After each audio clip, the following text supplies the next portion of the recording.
আসসালামু আলাইকুম। সবাইকে শুভেচ্ছা জানাচ্ছি। মাসুম মাহবুব দেখছেন ওপেন দ্য ইউটিউব চ্যানেল এবং মাসুম মাহবুব ফেসবুক পেজ। বেশ কিছু গুরুত্বপূর্ণ খবর আছে। একদম সংক্ষিপ্ত সময়ে লাইভটি করব। তারপরও আপনাদেরকে অনেকগুলো খবর দেব। ১ম যে গুরুত্বপূর্ণ খবরটি দিতে চাই, এবার রাশিয়া এবং চায়না ইরানকে বিগ সারপ্রাইজ দিচ্ছে যে এক সারপ্রাইজে ইসরায়েলের মাথায় হাত। ২ নম্বর গুরুত্বপূর্ণ খবর, আমেরিকা ইরানকে $৩০০ বিলিয়ন দিচ্ছে নাকি নেপথ্যে অন্য কিছু আছে? ৩ নম্বর গুরুত্বপূর্ণ খবর, আমেরিকা ইরানের মধ্যে যুদ্ধবিরতি এবং শান্তি চুক্তি বাস্তবায়নে নেপথ্যে সবচেয়ে বড় ভূমিকা রেখেছে কারা? কিভাবে? চলুন এই গুরুত্বপূর্ণ খবরগুলো একটা, একটা করে দিতে চাই। ১ম যে খবরটি দিতে চাই, ইসরায়েলের বেন গরিয়ন বিমানবন্দর থেকে আমেরিকা তার রিফুয়েলিং ট্যাংকার জাহাজগুলোকে একটার পর একটা সরিয়ে ফেলছে। অর্থাৎ বিমান, আকাশে যুদ্ধ বিমানকে তেল দেওয়ার কাজে রিফুয়েলিং এই বিমানগুলো ব্যবহার করা হয়। ইসরায়েলে বেন গরিয়নে ৩২টি নয় 72 অর্থাৎ ৭২টি রিফুয়েলিং ট্যাংকার উপস্থিতি ছিল আমেরিকার এবং একে, একে ইরানের ভয়ে এগুলো সব সরিয়ে ফেলছে আমেরিকা। পাশাপাশি ইরানের খুব কাছাকাছি অঞ্চল থেকে তাদের জাহাজগুলো খুব শীঘ্রই সরতে শুরু করবে এমন আশ্বাস ইরানকে দিয়েছে আমেরিকা। পরাশক্তি আমেরিকা কতটা ভয় পাচ্ছে? কেন ভয় পাচ্ছে? ইসরায়েল তাদের সবচেয়ে বড় ক্যান্টনমেন্ট আমেরিকার। সেটার সবচেয়ে ইম্পর্টেন্ট এবং স্ট্র্যাটেজিক পয়েন্ট বেন গুরিয়ন বিমানবন্দর। সেখান থেকে আমেরিকা তার রিফুয়েলিং জাহাজগুলোকে সরিয়ে ফেলছে। এটি আমেরিকার পক্ষ থেকে ইসরায়েলকে অবিশ্বাস, নাকি আমেরিকা ইরানকে ভয় পাচ্ছে যে কোনো সময় ইসরায়েল কোনো উল্টাপাল্টা করবে? অর্থাৎ আমেরিকা ভয় পাচ্ছে ইসরায়েল লেবাননে কোনো কারণে যদি কোনো অ্যাটাক করে বসে, আর ইরান তো তাদের সুইচ হাতে রেখে বসে আছে, ট্রিগার একটা টিপ দিবে। তো সেই সময় বেন গরিয়নে কয়েক দফা কিন্তু হামলা ইরান ইতিমধ্যে করে ফেলেছে। তো এখন তারা ভয় পাচ্ছে যদি বেন গরিয়নে আবার ইরান অ্যাটাক করে, তাহলে আমেরিকার এই রিফুয়েলিং, মূল্যবান রিফুয়েলিং যে বিমানগুলো আছে এগুলোকে ধ্বংস করে ফেলতে পারে। এজন্য আমেরিকা এগুলো দ্রুত সরাবার কাজ করছে। আসেন ২ নম্বর গুরুত্বপূর্ণ খবর। সেটি হলো যে এটি কিন্তু ইসরায়েলের জন্য দুঃসংবাদ। রাশিয়া এবং ইরান, রাশিয়া এবং চায়না সম্মিলিতভাবে ইরানকে এবার ডিফেন্সের ক্ষেত্রে শক্ত বা খুব পারফেক্ট মূল্যবান অস্ত্র দিতে যাচ্ছে। এতদিন আমেরিকা ইরানের উপর স্যাংশন দিয়ে রাখা, নিষেধাজ্ঞা দিয়ে রাখার কারণে প্রকাশ্যে অনেক কিছু এই দুটো দেশ দিতে পারত না। যেগুলো গোপনে দেয়া যায় কেবল সেগুলো দিত। প্রকাশ্যে পারত না, কারণ তাদের উপর অনেক স্যাংশন আসবে সেইজন্য। প্রত্যেকটা রাষ্ট্র তার নিজের স্বার্থকে চিন্তা করত। তো বলা হচ্ছে এখন রাশিয়া থেকে অ্যাডভান্স এয়ার ডিফেন্স পেতে যাচ্ছে ইরান। পাশাপাশি চায়না তার ড্রোন, এয়ার ডিফেন্স সিস্টেম এবং sensor system, radar system, satellite navigation system সহ আরো অনেক কিছু ইরানকে দিতে যাচ্ছে। প্রশ্ন করবেন, যুদ্ধ বিধ্বস্ত ইরান এত টাকা পাবে কোথায়? ইরান এখন লালে লাল। মধ্যপ্রাচ্যের আরব রাষ্ট্রকে বিট দিতে যাচ্ছে ইরান। প্রথমত, ট্রাম্পকে বাধ্য করেছে ইরান, আবারও বলছি, ট্রাম্পকে বাধ্য করেছে ইরান, তাকে ক্ষতিপূরণ দিতে হবে। আর তাই ট্রাম্প $৩০০ বিলিয়ন ক্যালকুলেটরে ধরেন কত টাকা। ওহ! এত টাকা যদি আমাদের থাকতো আমরা কি করতাম বলেন? লুটপাট করতাম। আমরা তো আর বড় কিছু করতাম না। আমরা চুরি করতাম আর বিদেশে জমা করতাম। এটা আমাদের বাংলাদেশ। মনে রাখবেন, এখানে চোরেরাই রাজনীতি করে, আর চোরেরাই দেশের ক্ষমতায় বসবে, আর চোরেরাই বড়, বড় কথা বলবে। তো ইরানকে $৩০০ বিলিয়ন দিচ্ছে, তার প্রধান কারণ হলো ক্ষতিপূরণ। আর দিচ্ছে কারা? আরব রাষ্ট্র। দেখেন আরব রাষ্ট্র কত বড় বিপদে আছে। যুদ্ধটা করল কে? আমেরিকা। কোথা থেকে? মধ্যপ্রাচ্যের আরব দেশ থেকে, গালফ কান্ট্রি থেকে। এখন ট্রাম্প বলে দিচ্ছে যে তোমরা এখন ইরানকে ক্ষতিপূরণ দাও। বারবার বলছে আমি $৩০০ বিলিয়ন দিচ্ছি না, আমি $৩০০ বিলিয়ন দিচ্ছি না। ট্রাম্প তার জাতিকে বোঝাচ্ছে। যেহেতু আমেরিকান গণমাধ্যম বলছে যে $৩০০ বিলিয়ন দিচ্ছে আমেরিকা। আসলে আমেরিকা কি দিচ্ছে সেটা প্রকাশ্যে আসছে না। আমেরিকা দেওয়াচ্ছে, আরবকে দিয়ে এই টাকাটা দেওয়াচ্ছে ইরানকে। এই বিশাল টাকাটা ইরানের একটা বড় কাজে লাগবে। নাম্বার 2, ইরানের ভেতরে যে হামলা হয়েছে, ধ্বংস হয়েছে, ক্ষতিগ্রস্ত হয়েছে সেটা রিভিল তো হবেই। পাশাপাশি ইরানের ডিফেন্স ইন্ডাস্ট্রিতে বড় ভূমিকা রাখবে এই টাকাটি। পাশাপাশি পৃথিবীর বিভিন্ন দেশে ইরানের জব্দকৃত যে টাকাটা আছে, এই টাকাটা ইরান এখন ফেরত পাচ্ছে। এই টাকা ইরান কোন কাজে লাগাবে? ইরান তার দেশের ভেতরে তার জাতিকে আরো সামনে নেয়ার জন্য বা জাতির যে ক্ষতিগুলো হয়েছে, দেশের যে সম্পদের ক্ষতি হয়েছে সেটা পূরণের জন্য কাজ করবে। পাশাপাশি ডিফেন্স ইন্ডাস্ট্রিতে বড় রকম টাকা ব্যবহার করবে বা ব্যয় করবে ইরান। ৩ নাম্বার, সেটি হলো যে ইরান এখন পুরো পৃথিবীর বাজারে তেল বিক্রি করবে, যেহেতু তার উপর থেকে নিষেধাজ্ঞা চলে গেছে। গ্যাস বিক্রি করবে। পাশাপাশি ইরানের বিভিন্ন পণ্য এখন বিশ্ববাজারে ছড়িয়ে পড়বে।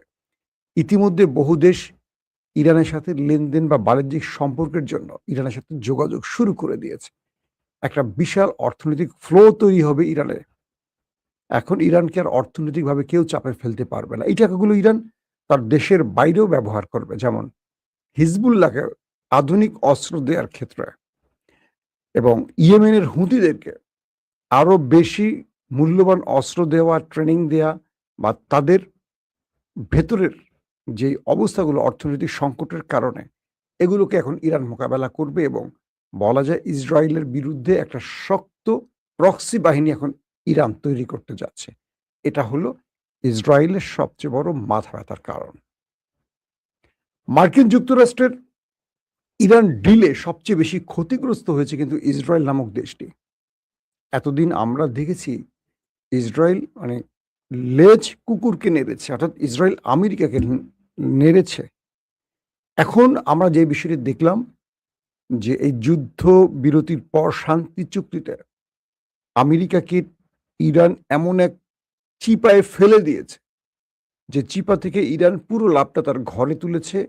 আমেরিকা শুধু একটি লাভ পেয়েছে, সেটা হলো ফেস সেভিং এর মাধ্যমে যুদ্ধ বন্ধ। কারণ এই যুদ্ধটা বন্ধ না করলে বিশ্ববাজারে তেলের দাম হু হু করে যেভাবে বাড়ছিল, আমেরিকা এটাকে আর মোকাবেলা করতে পারত না। সেখান থেকে আমেরিকা রক্ষা পেয়েছে, আর সবটাই ইরানের লাভ। দেখেন, হঠাৎ করে চীন এবং রাশিয়া কেন ইরানকে এই তাদের সবচেয়ে আধুনিক অস্ত্রগুলো দেবে? ইরান পাচ্ছে রাশিয়ার একদম সবচেয়ে লেটেস্ট এয়ার ডিফেন্স সিস্টেম।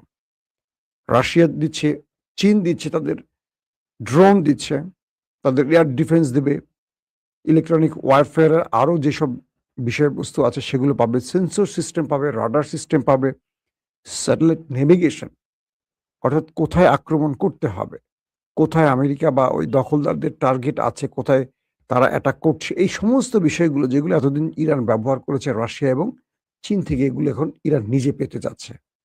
অর্থাৎ এই দুটো রাষ্ট্র একটা বিষয় বুঝতে পেরেছে। একটা জিনিস মনে রাখবেন, এটা বাংলাদেশে যারা রাজনীতি করছেন বা সরকারে আছেন তাদের মনে রাখতে হবে। শেখ হাসিনাকে নরেন্দ্র মোদী সরকার বা ভারত মূল্যায়ন করতো না, কিন্তু ব্যবহার করত। তার প্রধান কারণটি কি জানেন? শেখ হাসিনা তাকে বিক্রি করে দিয়েছিল, মানে দেশটাকে বা তাকে ইয়ার কাছে, ভারতের কাছে বিক্রি করে দিয়েছে। তাই সীমান্তে ফেলানির মতো অজস্র মানুষকে মারলেও ভারতের এতটুকু টেনশন ছিল না। কিন্তু পাকিস্তানের সাথে ভারতের বিশাল সীমান্ত আছে। সীমান্তে কিন্তু একটা লোককে ভারত মারার সাহস করে না। কারণ ভারত জানে পাকিস্তান সীমান্তে যদি আমাদের একজনকে, মানে ভারত জানে যে পাকিস্তানের সীমান্তে যদি তারা একজন পাকিস্তানিকে মারে, বিনিময়ে তারা ১০ জনকে মারবে। সবসময় তাই করে পাকিস্তান। এজন্য যা কিছু করা লাগে করে তারা। তারা মাত্র অপারেশন সিঁদুর শুরু করেছে, কয়েক ঘন্টার মধ্যে তাদের ৭ টি যুদ্ধ বিমানকে ওপারে পাঠিয়ে দিয়েছে পাকিস্তান, বুনিয়ানুম মারসুস নামে। মনে আছে আপনাদের?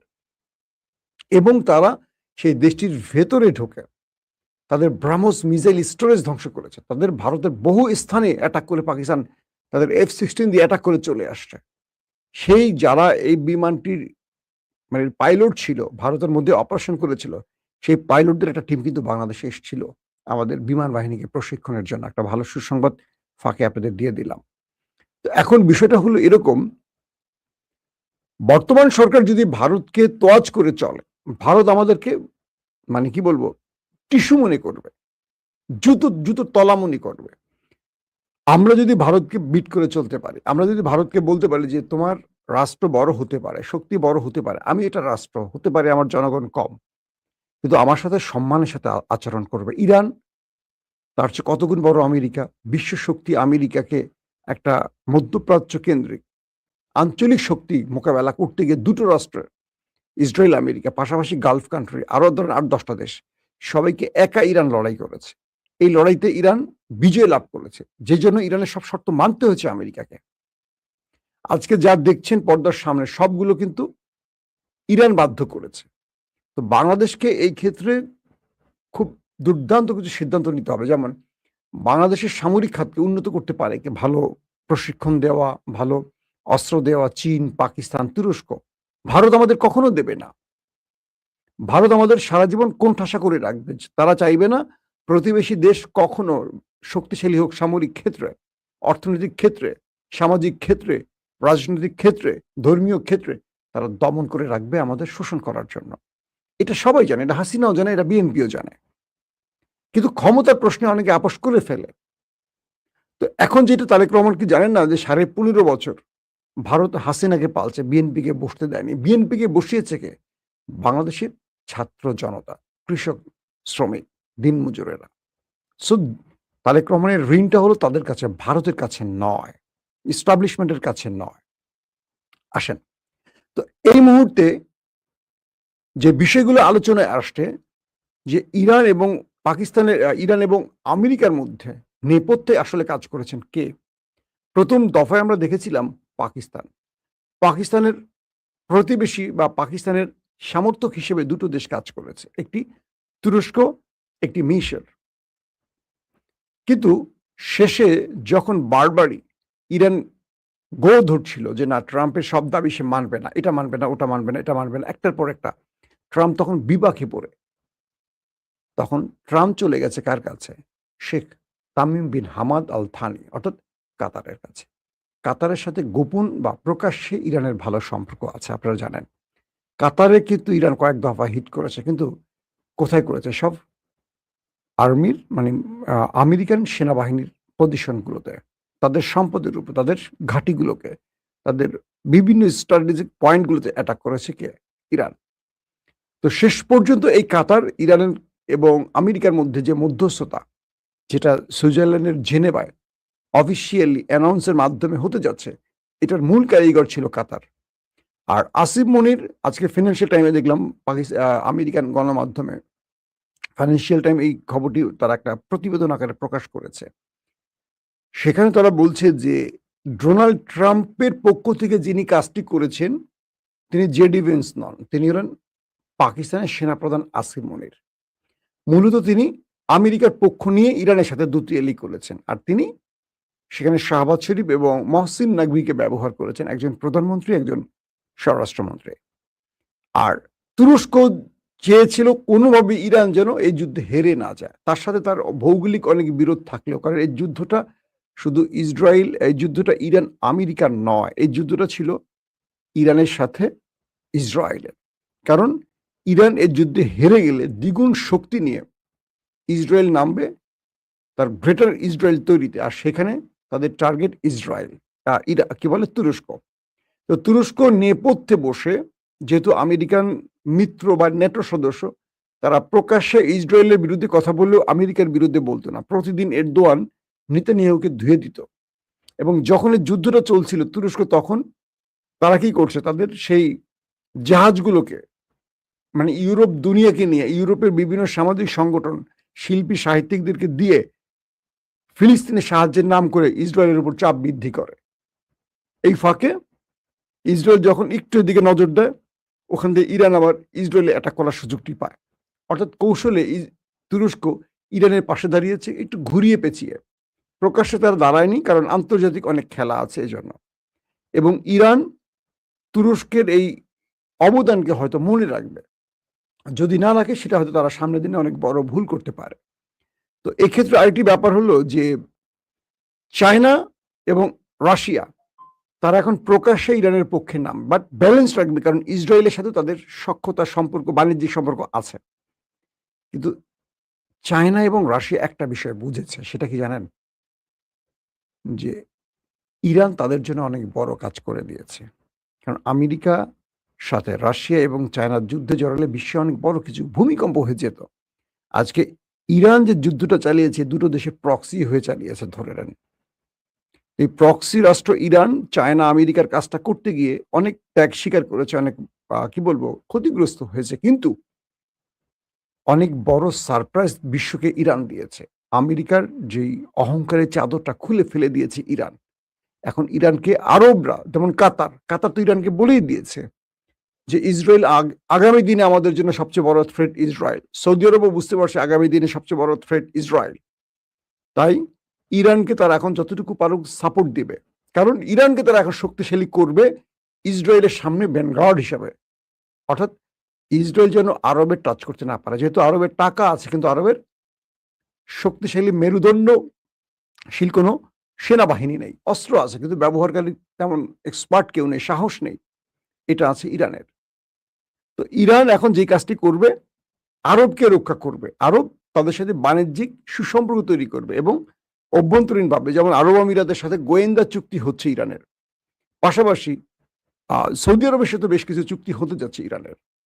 তো আবার পাশাপাশি তুরস্ক, পাকিস্তান, সৌদি আরব ত্রিপক্ষীয় সামরিক চুক্তি হতে যাচ্ছে তিনটে দেশের মধ্যে। এরকম অনেক আলোচনা চলছে। এগুলো সবগুলো হলো এক ইসরায়েলকে থামাবার জন্য। এটা ইসরায়েল বুঝে গেছে। তো কাতার এখন বলছে যে যেহেতু কাতারে কিন্তু একবার অ্যাটাক হয়েছিল ইসরায়েলের পক্ষ থেকে, আপনাদের মনে আছে? তো কাতার বলছে যে তোমাকে আমি সাহায্য করব। এই মধ্যস্থতা কাতার করে দিয়েছে এক প্রকার। আমেরিকা ইরানের যে মধ্যস্থতা হচ্ছে এটা কিন্তু কাতার করেছে। তো এখন কাতার চাচ্ছে ইরান যেন আগামী দিনে মধ্যপ্রাচ্যের আরবের ভ্যানগার্ড হয়, তাদের রক্ষাকারী হয়। এরকম একটি পজিশনে তারা দাঁড়াচ্ছে। আর অন্যদিকে ধরেন পাকিস্তান যে ভূমিকাগুলো রেখেছে সেটা প্রশংসনীয় ভূমিকা রেখেছে। সবকিছু মিলে এই যুদ্ধে আমরা একটা বিষয় দেখলাম, আমেরিকা ইরানের সবগুলো দাবি মেনে নিয়েছে এবং আমেরিকার সাথে ইসরায়েলের মোটামুটি এখন একটা বড় বিরোধ, বা দুই পক্ষকে আমরা দেখছি একে অপরকে, বা দুজনের মধ্যে একটা সংকট সৃষ্টি হওয়া, এটা অনেকদিন পরে ইরান সম্ভব করেছে এবং এটি সামনের দিনে আরো এগিয়ে নেয়ার জন্য ইরান কাজ করবে। আরবরা যদি ইরানকে সাপোর্ট দেয়, মনে রাখবেন আমেরিকা এই অঞ্চল থেকে চলে যেতে বাধ্য হবে আর ইসরায়েল হয়ে যাবে একা। এবং এই খেলাটি ইরান খেলবে, কারণ ইরানের পকেটে এখন টাকা আসবে, টাকা আর টাকা। আর ইরানের জাতিরা যেহেতু সাহসী, বুদ্ধিমান, তারা আপোষহীন, অদম্য, তারা আগামী দিনগুলোতে ইসরায়েলের জন্য সবচেয়ে বড় থ্রেট হয়ে যাবে। প্রত্যেকে ভালো থাকবেন। আল্লাহ হাফেজ।